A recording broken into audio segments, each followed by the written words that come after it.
Hello everyone, welcome back to the Run Academy. So आज के lecture के अंदर हम एक्सरसाइज 7A के जो क्वेश्चंस हैं उनको हम डिस्कस करने वाले हैं। तो बिना कोई टाइम वेस्ट किए चलिए शुरू करते हैं। तो सबसे पहला क्वेश्चन हमारे पास आता है कि व्हाट आर मैकेनिकल वेव्स। देखिए, हम उन वेव्स को मैकेनिकल वेव कहते हैं जिनको एक्चुअली मीडियम की रिक्वायरमेंट होती है, जैसे कि साउंड वेव।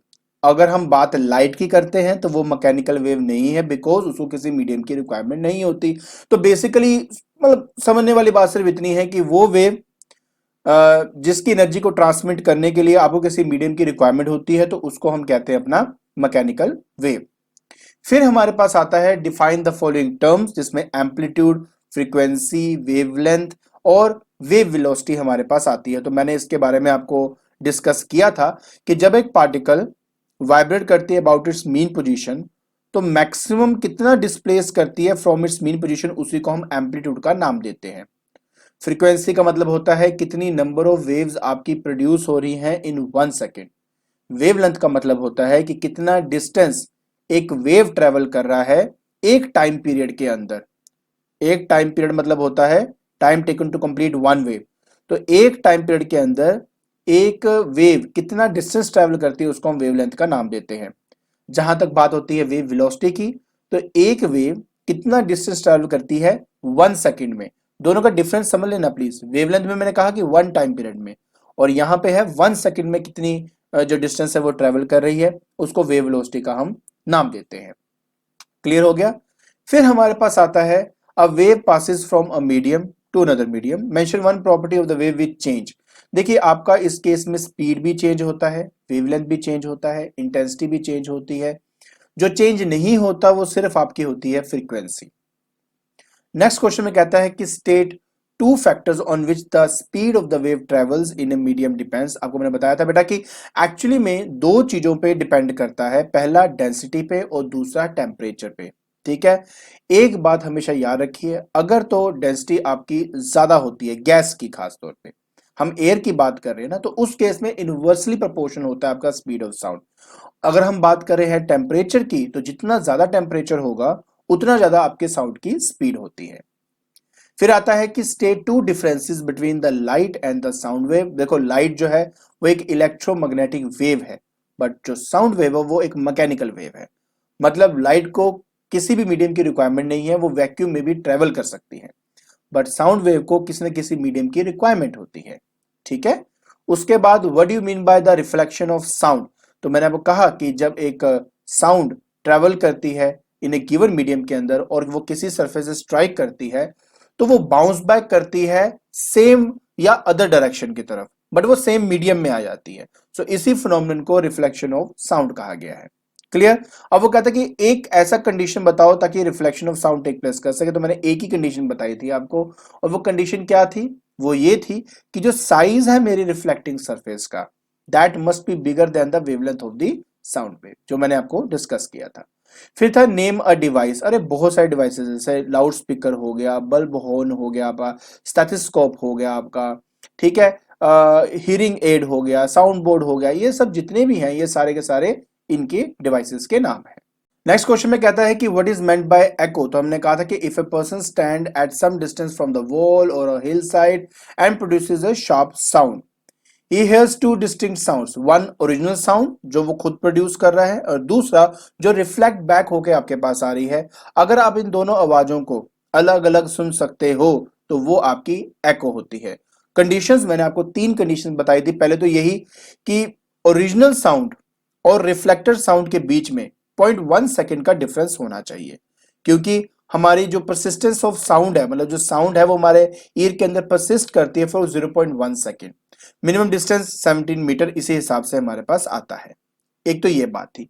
दूसरी बात ये थी आपकी कि जो मेरे पास रिफ्लेक्टर है, जो साउंड को रिफ्लेक्ट कर रहा है, उसका साइज मेरा बड़ा होना चाहिए as compare to the wavelength of sound, उससे बड़ा होना चाहिए।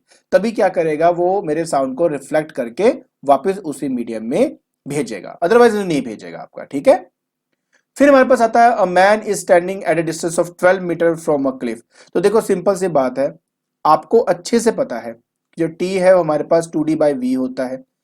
2 × 12 आपने खुद बोल दिया, और स्पीड मैंने लगभग 340 ही लेता हूं।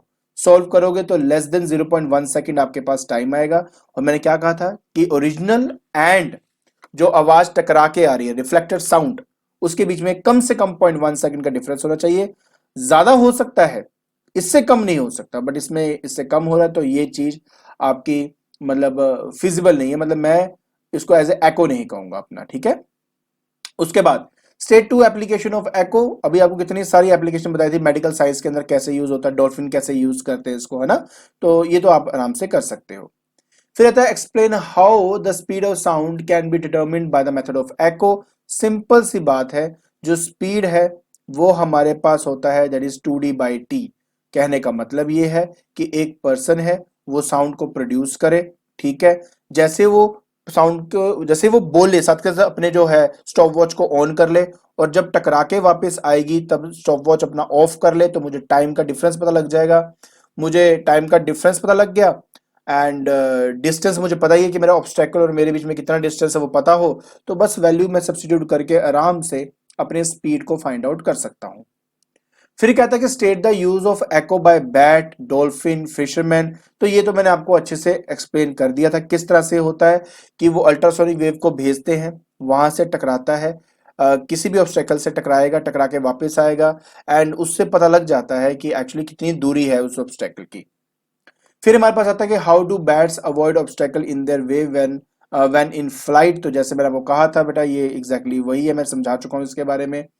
What is meant by sound ranging, give one use of sound ranging. तो मैं कहता साउंड, हाँ सोनार का ना फुल फॉर्म हमेशा याद रखना, ठीक है। साउंड नेविगेशन एंड रेंजिंग ये पूछ लेते हैं तो आपको पता होना चाहिए। बाकी देखिए इसके अंदर भी एको का इस्तेमाल किया जाता है। इसके अंदर हम क्या करते हैं कि अल्ट्रासोनिक वेव को भेजते हैं, वो टकराती है मेरे ऑब्स्टेकल से, वापस आती है, हम उसके टाइम जो है जाने का और आने का वो नोट कर लेते हैं, वहां से हमें डिस्टेंस पता लग जाती है, ठीक है। उसके बाद कहता है name the wave used for sound ranging. तो देखो अल्ट्रासोनिक वेव का हम इस्तेमाल करते हैं। State one reason for their use. तो मैंने आपको कहा था कि इसकी फ्रीक्वेंसी 20,000 हर्ट्ज से ज्यादा होती है, जो हमें सुनाई तो नहीं देती, बट उसके बावजूद मैंने आपको उसके रीजन बताए थे। पहली बात तो ये कि ये अनडेविएटेड है, ठीक है, नैरो बीम की फॉर्म में ये ट्रेवल कर सकती है, मतलब स्कैटर कम करती है, तो मैंने आपको सब इसके बारे में बताया था, right. So why are the waves mentioned by you not audible to us, because इसकी जो फ्रीक्वेंसी वो 20,000 हर्ट्ज से ज्यादा होती है, एंड हमारी ऑडिबल रेंज 20 हर्ट्ज से 20,000 हर्ट्ज होती है, तो इसी वजह से हम उसको सुन नहीं पाते। नेक्स्ट है सुनार। सुनार का full form sound navigation and ranging, और उसके बाद उन्होंने बोला कि state the principal on which it is based is the method of एको।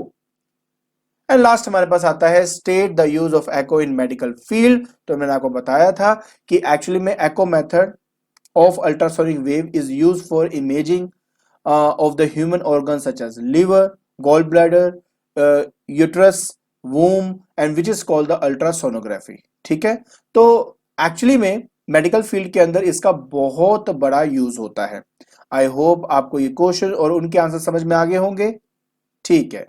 तो आज के लेक्चर के अंदर हमने एक्सरसाइज 7A के जो क्वेश्चन आंसर है उनको हमने डिस्कस कर लिया है। नेक्स्ट लेक्चर के अंदर मैं इसके रिलेटेड जो न्यूमेरिकल्स हैं वो आपके साथ जरूर डिस्कस करूंगा। अगर आपको मेरी वीडियो पसंद आ रही है तो please like it, share it and subscribe it. आज के लिए बस इतना ही। Thank you so much.